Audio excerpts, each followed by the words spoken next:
தமிழகத்திலே தமிழ் மொழியின் வாயிலாகத்தான் கற்க வேண்டும் என்பதைத்தான் புதிய தேசிய கல்விக் கொள்கை வலியுறுத்துகிறது.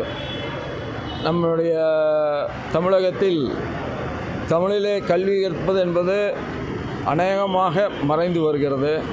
அது தடுத்து நிறுத்தப்பட வேண்டும் என்று சொன்னால் புதிய தேசிய கல்விக் கொள்கை அமல்படுத்தப்பட வேண்டும்.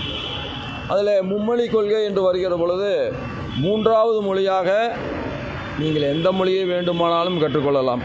கன்னடம் வேண்டுமானாலும் கற்றுக்கொள்ளலாம், மலையாளம் வேண்டுமானாலும் கற்றுக்கொள்ளலாம், தெலுங்கு வேண்டுமானாலும் கற்றுக்கொள்ளலாம், இந்தி வேண்டுமானாலும் கற்றுக்கொள்ளலாம் என்று தான் அந்த கொள்கை வகுக்கப்பட்டிருக்கிறதே தவிர எந்த மொழியும் புதிய தேசிய கல்விக் கொள்கையின் காரணமாக திணிக்கப்படவில்லை என்பதை நாம் உணர்ந்து கொள்ள வேண்டும்.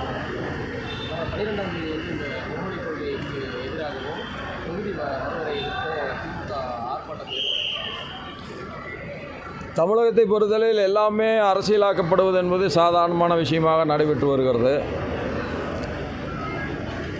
இந்தி திணிக்கப்படவில்லை என்பது உண்மை. அதற்காக ஒரு போராட்டம் நடத்த வேண்டிய அவசியம் இருப்பதாக நான் கருதவில்லை. இரண்டாவது, இந்த தொகுதி வரையறுக்கப்படும் என்பது எந்த விதத்திலும் தமிழகத்தில் இருக்கிற 39 தொகுதிகளுக்கு குறைவாக அந்த வரமுறை இருக்காது என்பதை மத்திய உள்துறை அமைச்சர் அமித்ஷா அவர்களே தெளிவுபடுத்தி இருக்கிறார்கள். ஆக இல்லாத ஒன்றை இருப்பதாக காட்டி அரசியல் செய்வது என்பது தமிழகத்திலே வாடிக்கையாக இருக்கிறது. அந்த வாடிக்கைகளில் இதுவும் ஒன்று.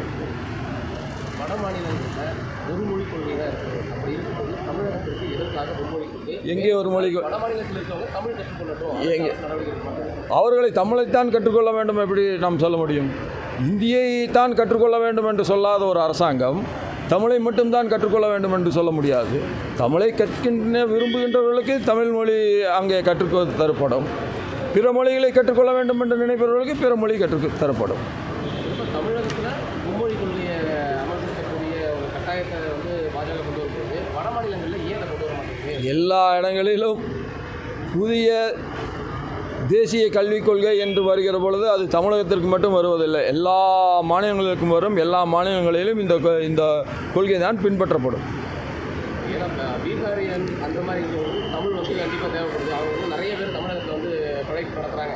அதனால் அவங்களுக்கு கற்றுக் கொடுக்க அவர்களுக்கு கற்றுக் கொடுப்பதற்கு பீகாரிகள் தமிழை கற்றுக்கொள்ள வேண்டும் என்று விரும்பினால் மூன்றாவது மொழியாக நிச்சயமாக தமிழ் கற்றுக் கொடுக்கப்படும்.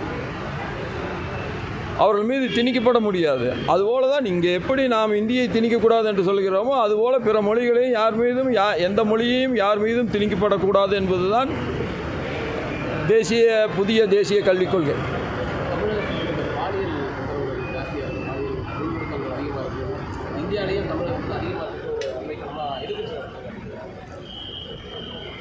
பொதுவாகவே பாலிய துன்புறுத்தல்கள் என்பது மிக அதிகமாக பரவலாக இருந்து வருகிறது.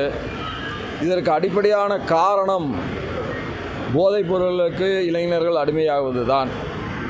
ஆகவே கஞ்சாவுக்கு எதிராக தமிழக அரசு மிக கடுமையான நடவடிக்கை எடுக்க வேண்டும். நான் பாண்டிச்சேரியினுடைய லெப்டினன்ட் கவர்னராக இருந்த நேரத்தில் தமிழகத்திலிருந்து தான் பாண்டிச்சேரிக்கு நிறைய கஞ்சா கடத்தப்படுவதை தடுத்து நிற்பதற்கான முயற்சிகளை எடுத்துக்கொண்டோம். ஆகவே தமிழக அரசு இந்த போதைப்பொருள் கடத்தலை மிக கடுமையான நடவடிக்கை மூலமாக அதை வேறறுக்க வேண்டும். அதுதான் இந்த பாலிய துன்புறுத்தலுக்கு அடிப்படை காரணமாக இருப்பதை நம்மால் போக்க இயலும்.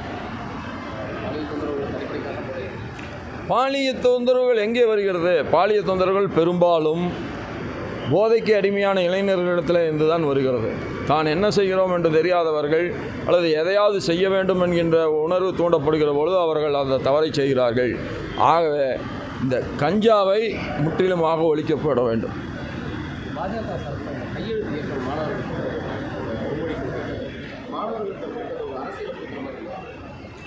மொழி வேண்டாம் என்று சொல்வது அரசியல் அல்லவா? அது அரசியலாக இருக்கிற பொழுது மொழி வேண்டாம் என்று சொல்வதே ஒரு அரசியல் தான். எந்த மொழியை யார் படிக்க வேண்டும் என்கின்ற உரிமையை மாணவர்களிடத்தில் விட்டுவிட வேண்டும் என்பதுதான் கொள்கை. பாஜக என்ன நடத்துகிறார்கள் என்பதை பற்றி ஒரு கவர்னர் சொல்வதற்கு ஒன்றுமில்லை. அது பாஜகவினுடைய பிரச்சனை. ஒரு அரசியல் கட்சி மாணவர்கள் மத்தியில் போய் இந்த கையெழுத்து இயக்கம் நடத்துறதுன்றது வந்து கண்டிக்கத்தக்கது. மாணவர்கள்ட்ட போய் கட்டாயமாக கல்வி அந்த கையெழுத்து இயக்கம் நடத்தும்போது நடவடிக்கை எடுக்கப்படும் அமைச்சர் அன்பில் மகேஷ்.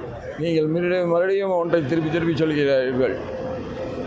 திராவிட இயக்கங்களே எங்கே வளர்ந்தது என்று சொன்னால் வரலாற்றை மறந்து விட்டாரா என்று எனக்கு தெரியவில்லை. திராவிட இயக்கங்கள் எங்கே வளர்ந்தது என்று சொன்னால் மாணவர்களிடத்திலிருந்து தான் திராவிட இயக்கங்களே வளர்ந்தது. பாதகம் செய்பவரை கண்டால் நாம் பயம் கொள்ளலாகாது பாப்பா. மோதி மிதித்து விடு பாப்பா, அவர் முகத்தில் உமிழ்ந்து விடு பாப்பா. அண்மை செய்திகளை உடனுக்குடன் தெரிந்து கொள்ள இணைந்திருங்கள் எம் நாடு தொலைக்காட்சியுடன்.